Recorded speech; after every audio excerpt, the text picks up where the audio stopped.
마음이 드셨다면 구독, 좋아요 꼭 부탁드리겠습니다. 고맙습니다.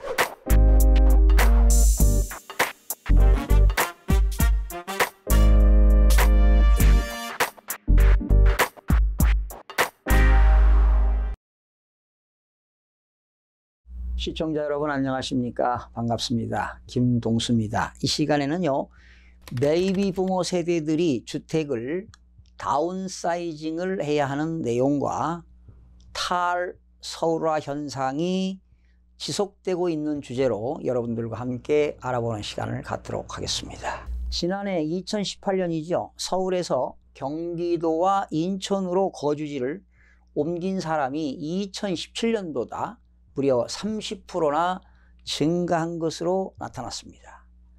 지난해 2018년 1월부터 11월까지 서울에서 경기와 인천으로 이주한 인구수 순이동자가 총 13만 1995명으로 나타났습니다. 이주 이유는 한마디로 높은 집값으로 인한 탈서울화 현상이 아니겠습니까? 바로 서울 아파트 가격이 급등하다 보니까 주거 비용 부담이 높아지기 때문에 당연히 이주한 것이라고 보여지는 겁니다. 특히 정부의 강력한 부동산 규제가 서울 전 지역에서 적용되면서 서울 생활권이 가능한 수도권 지역으로 이사하는 현상이 증가하고 있습니다. 지난해 서울에서 1년간 아파트 가격이 상승률이 무려 19.95%를 기록했습니다. 그러나 특별한 단지의 경우는 50% 이상이 급등한 지역도 있습니다. 보통 30~40% 인상된 곳도 많습니다. 이런 거래는 사실은 비정상적인 거래라고 볼 수가 있습니다. 그것은 갭 투자자들이 특정 지역에서 계속 집중적으로 공략을 했기 때문에 이렇게 50% 이상이 급등한 것으로 보여집니다. 지금 그리고요, 3.3제곱미터면 한 평이죠. 한 평당 아파트 가격이 1년 사이에 2,180만 원에서 무려 평균 2,615만 원으로 가격이 상승했습니다. 또한 이렇게 탈서울화 현상이 나타나는 것은 수도권 지역의 교통개발이 꾸준히 지금 진행되고 있죠. 그러다 보니까 젊은이들이 신혼집을 구하는 신혼부부나 또 자녀들을 위해서 넓은 집으로 이사가기를 희망하는 중장년층들이 이동이 많았기 때문에 이렇게 탈서울화 현상이 지속되는 것 같습니다. 또한 당연히 서울 집값이 상승하다 보니까요, 집값이 저렴한 수도권으로 옮겨가는 탈서울화가 가속화될 전망인데요. 자, 인류 역사상 가장 큰 전쟁이 바로 제2차 세계대전 아니겠습니까? 2차 세계대전 때 무려 세계에서 4천만에서 5천만 명의 사상자를 낸 가장 피비린내 나는 전쟁이라고 볼 수가 있습니다. 전쟁 후 사회적 경향에서 태어난 세대들이 바로 베이비 부모 세대가 아니겠습니까? 특히 일본이라든가 미국의 베이비 부모 세대는 1947년부터 1949년생이 주로 많습니다. 우리나라는 6.25 사변 이후에 베이비 부모가 1955년생부터 63년생에 태어난 세대가 무려 710만 명에 해당한다고 합니다. 이게 우리나라의 제1차 베이비 부모 세대들이 되겠는데요. 그런데 이제 베이비 부모 세대들이 참 문제입니다. 710만 명, 엄청난 인구 아니겠습니까? 5천만 명에 710만 명이 참 많습니다. 그런데 문제는 이렇게 베이비 부모 세대들이 나이가 들면서 걱정거리가 딱 두 가지가 있습니다. 첫 번째는 건강 문제입니다. 두 번째는 일자리가 되겠는데요. 언제까지 일을 할 것인가, 또 어떠한 일을 해야 될 것인가, 무슨 일을 해야 될 것인가, 이런 것들이 가장 고민거리가 되겠는데요. 베이비 부모 세대들이 몇 년, 2~3년 전만 해도 부동산을 투자하는데 상당히 인기가 높았습니다. 정년퇴직하고 이런 부동산을 투자해서 매월 일정한 임대료가 나온다면 이런 연금과 함께 더불어 살 수 있는 그 생활을 유지하기 위해서 많은 부동산 투자가 인기가 있었는데요. 지금은 전혀 아닌 것 같습니다. 부동산은 뭐 상승기가 있다면 지금 하락기가 있는데 지금은 하향 국면을 맞고 있기 때문에 지금 투자는 상당히 위험한 시기라고 볼 수가 있고요.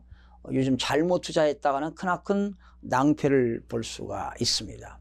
사실은 부동산은 이제 아파트 같은 경우는 투자 자산이라고 해서 안전자산이라고 볼 수가 있죠. 안전자산. 그래서 잘 투자하면 뭐 수익률도 높았지만 너도 나도 이렇게 또 아파트에 투자를 해서 투기가 성행되게 되면 이것도 사회적인 병폐라고 볼 수가 있습니다. 그래서 여러분도 혹시 퇴직금이라든가 여유자금 가지고 부동산을 투자할 때 상당한 심혈을 기울이고 많은 조언을 받아야만이 현명한 투자가 되지 잘못 투자했다가는 크나큰 손실이 발생할 수 있고요. 지금도 뭐 이렇게 투자하는데 틈새 시장은 있을 수가 있어요. 그러나 부동산 철저한 학습이 필요합니다.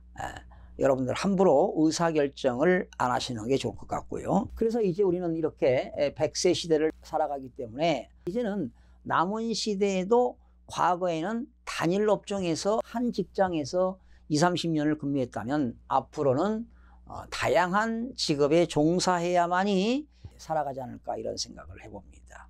앞으로 이제 4차 산업혁명 시대가 쓰나미처럼 오고 있기 때문에 많은 직업들이 사라지고 새로운 또 직업군들이 탄생되기 때문에 아마 학습을 통해야만이 새로운 직업을 찾지 않을까 생각이 들어갑니다. 그렇다면은 이제 재정적으로 안정적인 삶을 추구하기 위해서는 현재 가지고 있는 아파트를 줄이는 것도 경비를 줄일 수 있다고 저는 생각이 되는데요. 예를 들면 뭐 큰 평수 가지고 있으면 얼마나 또 세금이 부담이 커집니까? 앞으로 우리나라는 보유세가 강화되기 때문에 가면 갈수록 세금 부담은 가중이 됩니다. 그러면 세금에다가 각종 뭐 부담금이라든가 각종 공과금 이런 것으로 인해서 많은 비용이 충당되기 때문에 앞으로는 이런 비용을 절감하기 위해서는 그 살고 있는 주택을 규모를 축소해 나가는 다운사이징을 해야만이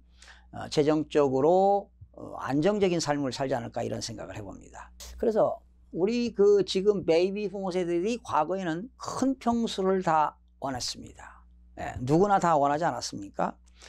또 뭐 아이들이 출가를 하더라도 이런 또 손자 손녀들이 오게 되면 더 방도 커야 되고 거실도 커야 되고 규모가 컸던 시절이 있었습니다. 그런데 요즘은 세상이 바뀌었습니다.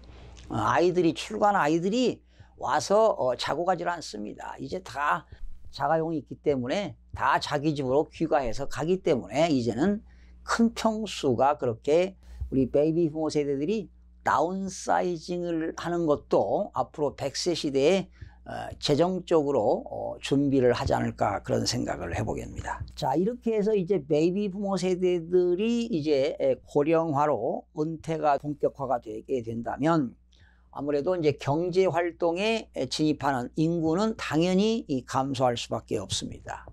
이런 것들을 자칫 잘못하면 우리가 이제 고령화 사회, 고령 사회로 진입하면서 이런 고령층들이 빈곤층이 심각해질 수도 있고요.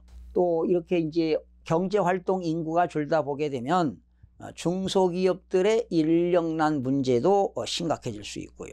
그러면 국가는 가면 갈수록 해마다 국가 예산이 재정이 확대되는데 세수가 안 거치게 되면 또 국가에서 살림하는데 사회적으로 심각한 문제가 야기될 수도 있고 그래서 이런 베이비 부모 세대들이 앞으로 100세 세대를 살면서 우리는 정부는 이런 베이비 부모 세대들이 직업 교육을 강화시켜서 그들이 일을 할 수 있는 또 파트타임으로 일을 할 수 있는 그런 제도적인 장치가 마련되지 않을까 이런 생각해 봅니다. 이런 사람들이 많습니다. 이런 특강 같은 걸 그 직무교육을 가보면은요 공무원이라든가 또 공직자들 또 공공기관에 퇴직을 앞두고 있는 인피들 있죠. 임금 피크제 이런 강의 가다 보면은 퇴직한 이후에 이런 분들이 있습니다. 뭐 특히 은행을 근무한다거나 또 공공기관에 근무했던 분들이 퇴직하고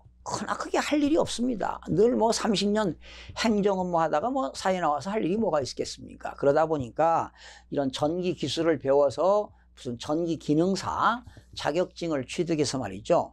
요즘 얼마나 전국에 아파트 공동주택이 많습니까? 우리나라 공동주택이 무려 1339만 가구가 호가 되는데요. 1339만 호가 되는데 그러한 공동주택에서 그 아파트에서 말이죠. 전기 설비, 전기실에서 이런 근무하는 거 얼마나 아름답습니까?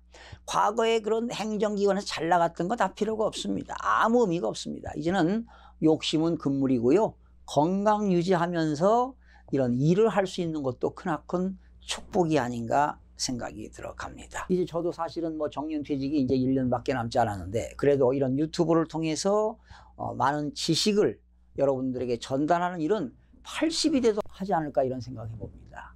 우리 김동길 교수님은 말이죠. 제가 존경하는 김동길 교수님도 지금 나이가 94세인데도 정정하게 지금 유튜브에서 방송 활동을 하고 일주일에 뭐 한 번씩 하고 있습니다만은 그런 방송 활동을 하고 계시는데 이제는 나이에 관계없이 일을 할 수 있는 것이 그나큰 축복인 것 같습니다. 심지어 초등학교, 중고등학교 전직 교장 선생님을 지내신 분도 이런 청소부의 일을 하시는 분도 계시고 또 경비원으로 근무하시는데 뭐 경제적인 여건이 안 돼서 하는 게 아니라 일을 한다는 겁니다. 그래서 그런 그 소득으로 말이죠. 손자들 용돈도 주고 손자들 좋은 옷도 사주고 말이죠. 선물도 해주고 이런 게 얼마나 참 축복받는 일이겠습니까? 그래서 사람이 일을 한다는 것이 얼마나 축복스러운 일입니까? 그래서 우리는 베이비 부모 세대들을 위해서 언젠가 시간이 되는 대로 말이죠. 고용노동부 산하 폴리텍 대학이라는 게 있습니다. 언제 도재윤 교육훈련국장님을 모시고 우리 베이비 부모 세대들 즉 중년들이 특화된 과정이 어떤 과정들이 있고 또한 이런 베이비 부모 세대들을 위한 이런 교육 과정이 있습니다. 그들이 그런 교육 과정을 통해서 성공적인 삶을 살아가는 그러한 프로그램을 언제 기회가 되면은 우리 방송 시간에 한번 모셔서 들어보는 또 그런 시간을 한번 갖도록 해 보겠습니다. 그런데 얼마 전에 이런 유엔에서 이런 걸 발표했습니다. 유엔이 발표한 새로운 연령 구분이 나왔습니다. 유엔에서 전 세계 인류의 체질과 평균 수명에 대한 측정 결과가 나왔는데요. 연령 분류의 표준의 새로운 규정을 발표하여 사람의 평생 연령을 5단계로 나누어서 발표를 했다고 하는데요. 0세부터 17세까지는 미성년자고요. 18세에서 65세까지는 청년이라고 합니다. 저도 청년층에 들어가네요. 네, 66세서부터 79세는 중년이라고 합니다. 80세부터 99세는 노년이라고 하고요. 100세 이후는 장수 노인이라고 유엔에서 연령을 구분을 했습니다. 그러니 시청자 여러분들 65세까지는 청년이라고 합니다. 그리고 70대는 중년이라고 하니 듣기만 해도 기분은 상당히 좋습니다. 네, 앞으로 건강하고 씩씩하게 생활을 해야 될 것 같습니다. 시청해 주신 여러분 대단히 고맙습니다. 다음 시간에 찾아뵙겠습니다. 안녕히 계십시오.